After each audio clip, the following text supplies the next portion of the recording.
Hi, I'm Reverend Tom Kearns. Welcome to 333 Magic 9, where the tarot cards and astrology stars come together to help you. By combining the visual messages of the tarot and the energy of astrology, you can be prepared for the energy and opportunities coming your way. Here's what they mean for you. I hope you will like this video and also press the little bell for notifications when my new videos come out. The card for the first week of the month is the King of Cups. He represents a successful and powerful man who may give advice. The card for the second week of the month is the Strength card. It represents confidence and courage. You will achieve through spiritual strength. The card for the third week of the month is the Five of Swords.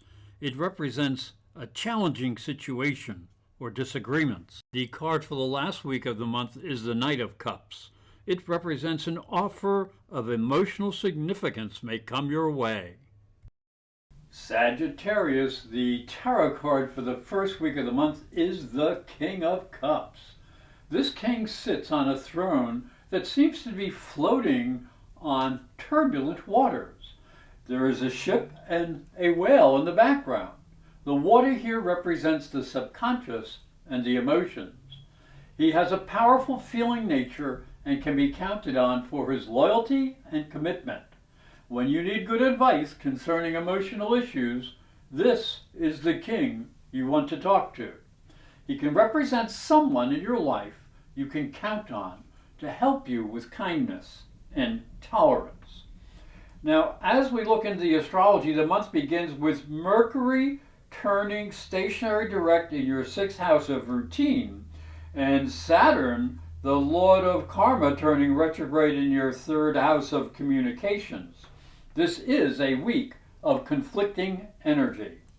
Mercury wants you to pay attention to personal routine and work issues. You want to be clear in your mind so you can be more efficient and effective at work. However, Saturn may have a different plan. He is more concerned with understanding information, so pay attention to what you must learn to be more successful. Keep what you need and discard the rest, and do be a little careful with communications. The tarot card for the second week of the month is the Strength card. It shows a woman of great confidence closing a lion's mouth. Above her head is the infinity symbol. It represents the ability to control our animal nature through the use of the subconscious. You don't fear your nature, you incorporate its energy into your expression. She represents the magic of feminine energy and the ability to use subconscious urges in a positive manner. This card may represent a powerful woman may come into your life to help you. Now, as we look to the astrology, the second week is exciting as Mercury in the sixth house trines Pluto in the second house. Sexy Venus conjunct Uranus in the sixth, and there is a full moon that will be happening in your first house. Now, the Mercury-Pluto trine may bring an opportunity to prove your abilities at work, allowing you to obtain a raise or a new job. Ooh, that would be good. So adjust to any new responsibilities that come your way. Venus conjunct Uranus can bring unexpected opportunities through a coworker. And you need to use common sense if your passions are aroused at work. The full moon in your first house has feelings written all over it. Make sure you control your reactions to others because your emotions are running high and you are extra sensitive at this time. The tarot card for the third week of the month is the Five of Swords. This card shows a man holding three swords and 2 more are behind him on the ground. He has won these swords from 2 other men who are walking away. It suggests part of the struggle of life. There's a lot of energy and competition here, but it was fair. Were you or the people around you willing to win by any means? And if it's so, then you weren't fair. So this card can suggest failure and cruelty, which can lead to loss and sorrow. So as we look into the astrology, the 3rd week begins with the Deceptive Sun Square Neptune, which moves from your 7th house to your 4th house. And Venus in your 6th house will square Saturn in the 3rd house. But the week will settle down towards the end as Venus in the 6th house will trine Pluto in the 2nd, and that happens again at the end of the week.